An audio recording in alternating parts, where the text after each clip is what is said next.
So, students, welcome again in the first chapter of class 10th political science, that is power sharing.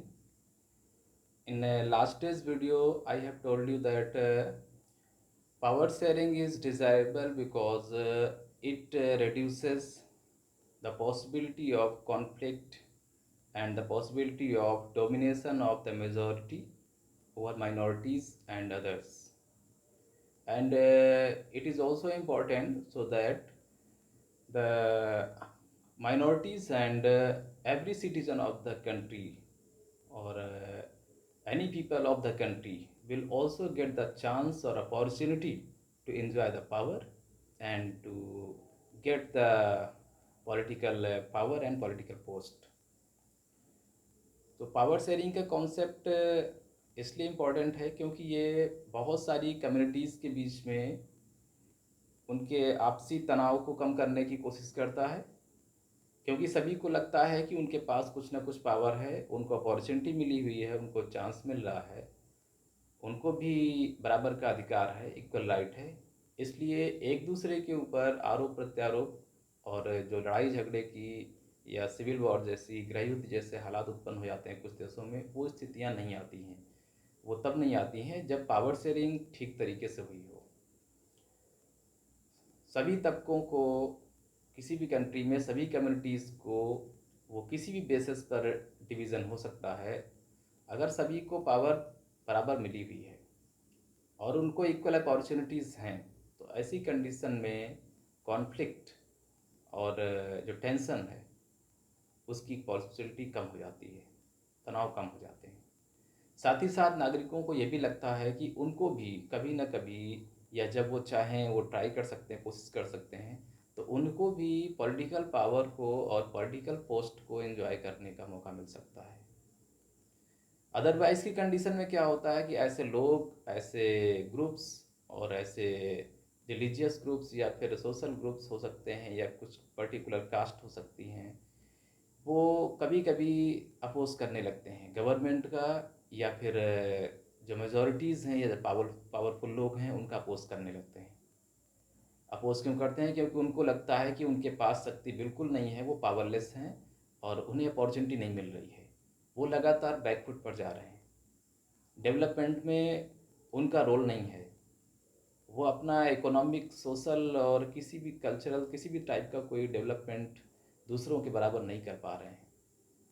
और ये हमेशा देखा जाता है, फैमिली से लेकर सोसाइटी में, कंट्री में, पूरे वर्ल्ड में, जब भी कोई पिछड़ने लगता है, पीछे छूट जाता है और वो डेवलपमेंट नहीं कर पाता अपना, स्पेशली हम इकोनॉमिक और सोशल डेवलपमेंट की बात करेंगे, तो फिर आने वाले दौर में वो संघर्ष करता है, वो दूसरों के साथ में लड़ करके, युद्ध करके उस सफलता को और उस अपॉर्चुनिटी को पाने की कोशिश करता है जो उसे अभी तक नहीं मिली है। तो इस चैप्टर में, पावर शेयरिंग के इस चैप्टर में 2 एग्जाम्पल वर्ल्ड वाइड लिए गए हैं।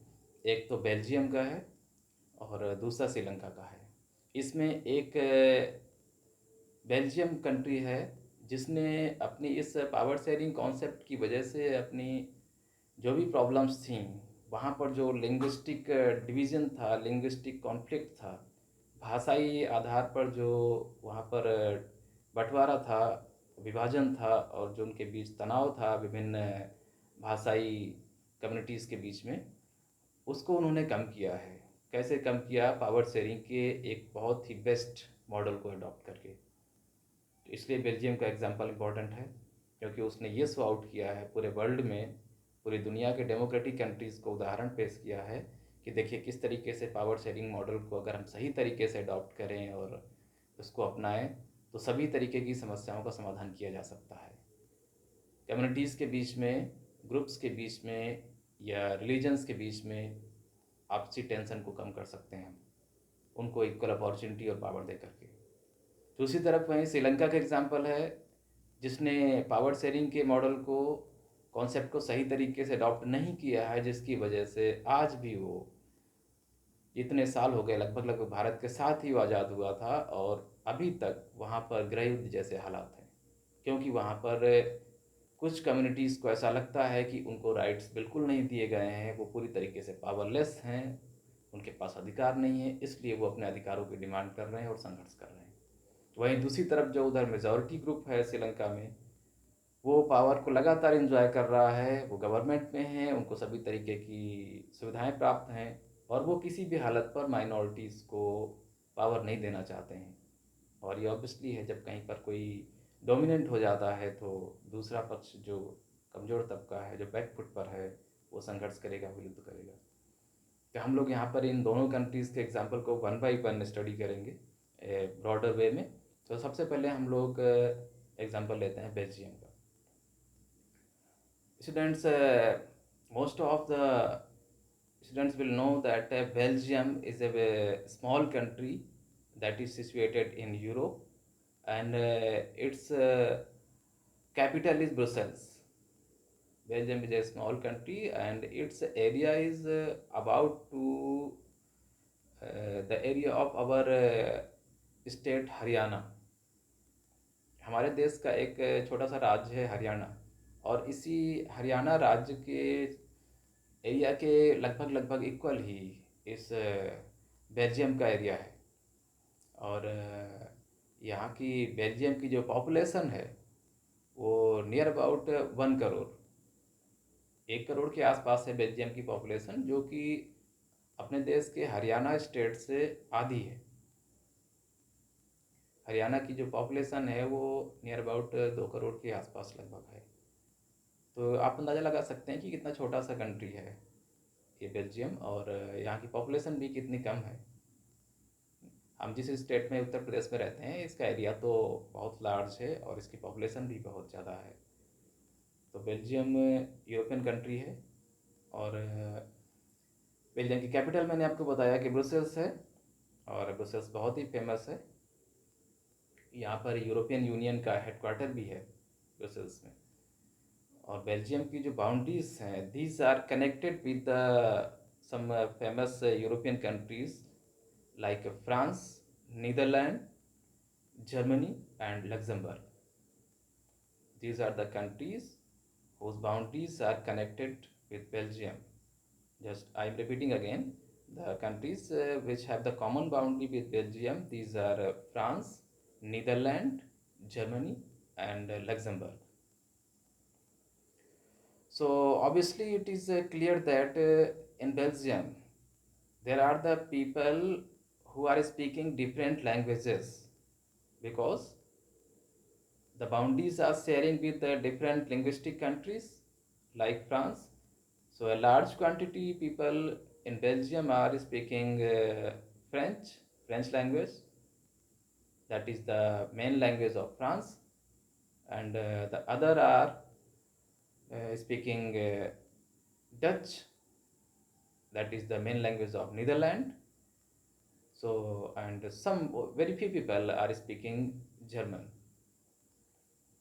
So the ethnic composition of Belgium is such type that majority people, about to 59%, 59% people are Dutch speaker, while 40% are French speaker, and only 1% people are German speakers.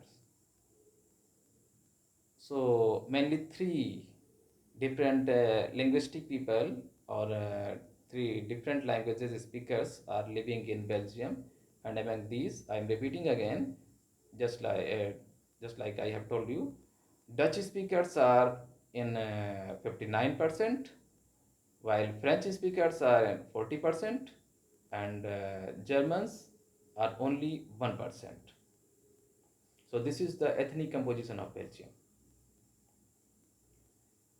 Ethnic means a social division based on the shared culture. Ethnic means a social division that is based on the shared culture. The people belonging to the same ethnic group have the common interest and believe in the same culture and same beliefs or customs. It is not necessary that the people belong to the same religion, but their living style, lifestyle, and the customs and social behavior, these are about the same, while the people are belonging to the same ethnic composition. It is same as, just you can imagine that the casteism in India. You are living in India, so you can easily understand what is the system of the casteism in India. Bharat में जो जातिवाद का system है, इसको आप आसानी से समझ सकते हैं कि एक ही जाति समूह के जो लोग होते हैं, उनकी विचारधारा, उनका खान पान और उनका जो कल्चर है, उनकी जो उनके विश्वास हैं, वो लगभग एक जैसे होते हैं। और वो अपने समूह में, अपने जाति समूह के आसपास इर्द गिर्द रहना और उसमें सुरक्षित रहना महसूस करते हैं। एक ही जाति समूह के लोग अपने आप को ज़्यादा सुरक्षित महसूस करते हैं, वो अपनी जाति समूह के आसपास ही इर्द गिर्द ही रहना चाहते हैं, या ऐसा कुछ सिस्टम बन जाता है धीरे धीरे।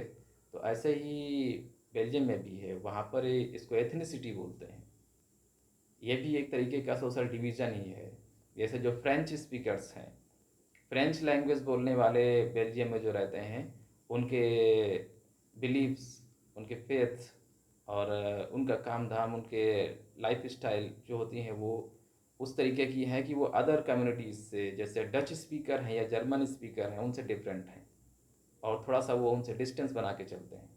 जैसे भारत में जातिवाद है, एक जाति समूह के लोग दूसरी जातियों से थोड़ा सा डिस्टेंस बना करके चलते हैं और बहुत सी चीज़ों में शेयरिंग नहीं करते हैं। शादी समारोहों में या शादी विवाह के जो संबंध स्थापित होते हैं, तो उनमें आपको साफ साफ पता है कि जनरली लोग अपने जाति समूह में ही विवाह संबंध स्थापित करते हैं, और जो इंटरकास्ट मैरिजेस होती हैं उसमें बहुत ज़्यादा अपोजिशन होता है। ये सामान्य सी बात है भारत में। तो ऐसा ही कुछ बेल्जियम में होता है। जो फ्रेंच स्पीकर हैं, वो डच स्पीकर से कुछ मामलों में अलग हैं। एक तो भाषा ही अलग है, भाषाई विभिन्नता भारत में भी है। आप साउथ इंडियंस जो तमिल स्पीकर हैं, कन्नड़ स्पीकर हैं, उनको अपने उत्तर भारत के जो हिंदी स्पीकर हैं, इनके साथ में तालमेल बिठाते नहीं पाएंगे, वो एक दूसरे के अपोज में रहते हैं। ऐसे ही जो ईस्टर्न स्टेट्स हैं इंडिया के, उड़ीसा या फिर वेस्ट बंगाल है, वहाँ के जो बंगाली लोग हैं, वो हिंदी स्पीकर से उतना ज़्यादा कम्युनिकेट, उतना फैमिलियर नहीं होते हैं किसी भी जगह पर। तो ये कॉमन सी बात है बेल्जियम में भी कि जो फ्रेंच स्पीकर हैं, डच स्पीकर हैं और जर्मन स्पीकर हैं, ये एक दूसरे से बहुत सी चीज़ों में अपने आप को कंप्रोमाइज़ नहीं करते हैं और डिस्टेंस क्रिएट करके चलते हैं। और वहाँ पर ये कॉन्फ्लिक्ट लंबे टाइम तक बना रहा, संघर्ष बना रहा कि किस भाषा को, फ्रेंच भाषा को नेशनल लैंग्वेज बनाया जाए, गवर्नमेंट के वर्क के लिए किस लैंग्वेज को अडॉप्ट किया जाए, फ्रेंच को, डच को या फिर जर्मन लैंग्वेज को। अब कोई भी कम्युनिटी जिसकी लैंग्वेज अडॉप्ट कर ली जाएगी, उसे तो बहुत खुशी होगी, उसका तो काम आसान हो जाएगा। लेकिन जो अदर लिंग्विस्टिक पीपल हैं और उनके जो आने वाली नेक्स्ट जनरेशन है, उनके जो चिल्ड्रन होंगे, उनको बहुत तकलीफ़ होगी। आप सोच लीजिए, अगर भारत की कोई राष्ट्रभाषा घोषित कर दी जाती या कर दी जाए, तो कितना मुश्किल हो जाएगा। दूसरी भाषा के जो लोग होंगे, उनको कितनी तकलीफ़ होगी, उनको वो भाषा सीखनी पड़ेगी। ठीक है, वो उनकी मदर टंग नहीं है, तो उसमें वो कामकाज नहीं कर सकते, कितना मुश्किल होता है। अभी भी हम लोग जनरली जब किसी अदर लैंग्वेज को सीखने की कोशिश करते हैं, जो हमारे लिए फैमिलियर नहीं है, जिसको हम सामान्य बोलचाल में इस्तेमाल नहीं करते हैं, तो कितना मुश्किल हो जाता है। बड़ी कठिनाई से सीख पाते हैं, और वो सीखी हुई भाषा होती है। मदर टंग में, अपनी मातृभाषा में कामकाज करना, उसमें कुछ भी कम्युनिकेट करना, अपने मैसेज को डिलीवर करना थोड़ा आसान होता है, और उसमें प्रोग्रेस के चांसेस ज़्यादा रहते हैं, क्योंकि उसमें हमें कुछ नया नहीं सीखना होता है, वो हमारे लिए बहुत ही कॉमन होता है। तो बेल्जियम में ये समस्या लंबे समय तक बनी रही। लेकिन अभी हम आगे बताएंगे आपको कि बेल्जियम में इस प्रॉब्लम को, ये जो लिंग्विस्टिक वहाँ पर कॉन्फ्लिक्ट था, भाषाई आधार पर जो वहाँ संघर्ष था, इसको कितना बेहतर ढंग से वहाँ के लीडर्स ने, वहाँ के सिटीजन्स ने सॉल्व किया है, इसको हम लोग बाद में डिस्कस करेंगे। अभी लिंग्विस्टिक जो कंपोजिशन है, इतनी कंपोजिशन है बेल्जियम का, उसमें थोड़ा सा और कुछ समझते हैं कि पूरे कंट्री में आप देख रहे हैं कि जो डच स्पीकर हैं वो मेजॉरिटी में है, 59% हैं पूरे कंट्री में, ओवरऑल कंट्री में 59% है। लेकिन यही डच स्पीकर जब कैपिटल सिटी की बात करेंगे, बेल्जियम की जो कैपिटल है ब्रुसेल्स, वहाँ पर ये डच स्पीकर माइनॉरिटी में है, और जो पूरे कंट्री में फ्रेंच स्पीकर आपको माइनॉरिटी में दिख रहे हैं, संख्या में कम हैं डच स्पीकर से, 40% हैं केवल फ्रेंच स्पीकर्स। लेकिन वही ब्रुसेल्स में, कैपिटल सिटी में, मेजॉरिटी में है। कैपिटल सिटी ब्रुसेल्स में जो फ्रेंच स्पीकर्स हैं वो 80% हैं, और जबकि डच स्पीकर केवल मात्र 20% है। तो ये भी एक बहुत बड़ी समस्या हो जाती है कि जो जिस भाषा के बोलने वाले लोग पूरे देश में मेजॉरिटी में हैं, ठीक है, वही उसकी कैपिटल सिटी में माइनॉरिटी हो जा रहे हैं, और वही दूसरी तरफ जिस भाषा के लोग माइनॉरिटी में हैं पूरे ऑल ओवर कंट्री में, वो उस कैपिटल सिटी में मेजॉरिटी में हो जा रहे हैं। तो ये भी एक बहुत बड़ा वहाँ पर कॉन्फ्लिक्ट का और टेंशन का इशू था, क्योंकि जो व्यवस्था पूरे देश में लागू होने वाली थी वो कैपिटल सिटी में अडॉप्ट करने के लायक नहीं थी। कैपिटल में अलग तरीके की डिमांड हो रही थी कि भाई यहाँ तो पूरा कंपोजिशन ही उल्टा है। लेकिन उन लोगों ने प्रॉब्लम को सॉल्व किया, कैसे किया हम इस पर बाद में चर्चा करेंगे। और इसके लिए थोड़ा सा मैं आपको एक ये नोट्स दिखा दे रहा हूँ। इसको चाहे तो आप कॉपी में, फेयर नोटबुक में नोट कर सकते हैं। मैंने पहले भी आपको बता रखा है कि आप साथ साथ में हेडलाइन के साथ जो भी नोटबुक है उसके टॉपिक को लिखिए, फिर उसके अंदर जो जो मेन पॉइंट्स हैं जैसे पहले आप करते रहे उन पॉइंट्स को नोट करते जाइए। सो नोट्स फॉर्म करने हैं आपको। बुक की हेडलाइन को नोट करके उसके अंदर के मैटर में से मेन मेन पॉइंट्स को हेडलाइन के फॉर्म में या पॉइंट के फॉर्म में नोट करते जाना है। तो नोट्स फॉर्मेशन का वर्क भी आपको पैरेलल करते चलना है। इसको थोड़ा सा देख लीजिए, ये बेल्जियम का कंपोजिशन है, आपके काम आएगा। आप इस तरीके से जो भी इसमें मैटर जिस तरीके से मैंने नोट किया है, इसको आप भी नोटबुक में नोट डाउन कर सकते हैं। ये लर्न करने के लिए भी ईजियर है और आपकी अंडरस्टैंडिंग के लिए भी ईजियर है। ये बेल्जियम का एथनिक कंपोजिशन आप यहाँ पे देख रहे हैं। इसको अपने पेयर नोटबुक में नोट डाउन कर लीजिएगा।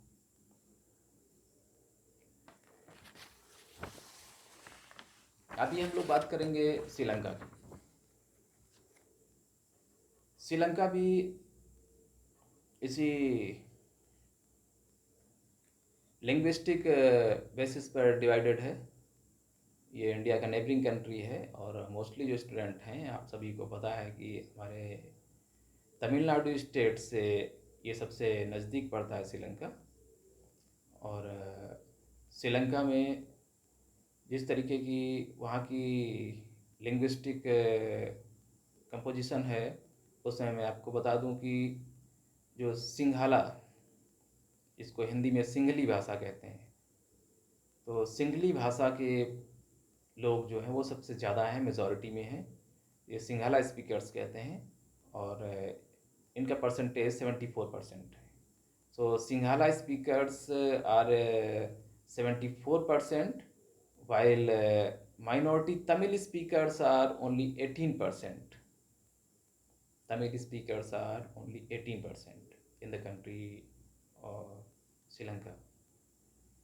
So this is the main two social groups based on the linguistic division. Sinhala speakers 74% and Tamil speakers 18%. Among these Sinhala speakers, most of the people are Buddhist, means their religion is Buddhist. They follow the Buddhism. And while Tamil speakers, these belongs to Hindus, Muslims. Most of the Tamil speakers belongs to Hindus and Muslims. So the Tamil speakers' religion is also different than Sinhala speakers. And a few percentage, only few percent people are Christians. And among these Christians, these are 7%. They are some are Sinhala speakers and some are Tamil speakers. So 7% Christians, they some of them are speaking Sinhala, and while other are speaking Tamil. So main problem and main conflict is between Sinhalas and Tamils. After independence of Sri Lanka, that was got in 1948. 1948 means after India's independence, that was got in 1947. After 1 year later, 1948, Sri Lanka was also got the independence, and from that time to till now, the conflict and tension between these two groups, Sinhalas and Tamils, it is continuously going on because the government and all the rules, laws, and constitution, these are supporting to Sinhalas. Most of the governmental posts, either these are prime minister or president or any government service, on these posts, most of the people are Sinhala speakers. And Sinhala is the official and national language of Sri Lanka, as well as Buddhism is the national or official religion of Sri Lanka. This creates a great problem and the barrier for the Tamil speakers.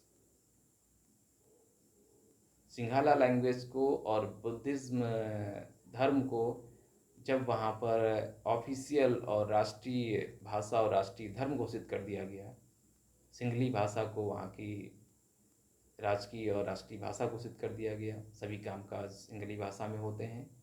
अगर आपको job gain करनी है, किसी भी sector में जाना है, सिंहली भाषा आना अनिवार्य है। अगर आपको सिंहली भाषा नहीं आती है तो आपको गवर्नमेंट जॉब नहीं मिलेगी। दूसरी बात, बुद्धिज़्म को भी, बौद्ध धर्म को भी वहाँ पर आधिकारिक तौर पर राजकीय धर्म, राष्ट्रीय धर्म घोषित किया गया है। तो इसलिए सभी तरीके के जो मौके हैं, अपॉर्चुनिटीज़ हैं, पावर्स हैं, वो इन्हीं सिंघाला कम्युनिटीज़ के पास हैं। तमिल लोग 1948 से लेकर के अभी तक पूरी तरीके से आप ये कह सकते हैं कि बेदखल कर दिए गए हैं। वो सिर्फ वहाँ पर लेबर और फार्मर्स के फॉर्म में एज ए स्लेव वर्क कर रहे हैं और उनको किसी भी टाइप के राइट्स, अपॉर्चुनिटीज़ नहीं है। इसको लेकर के ये तमिल तब से लेकर अभी तक संघर्ष कर रहे हैं।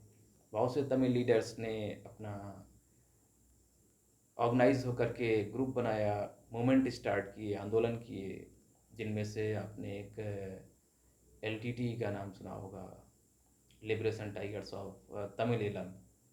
इन्होंने अलग से एक तमिल राज्य, तमिल देश बनाने की घोषणा की थी और उसको लेकर ये संघर्ष कर रहे हैं।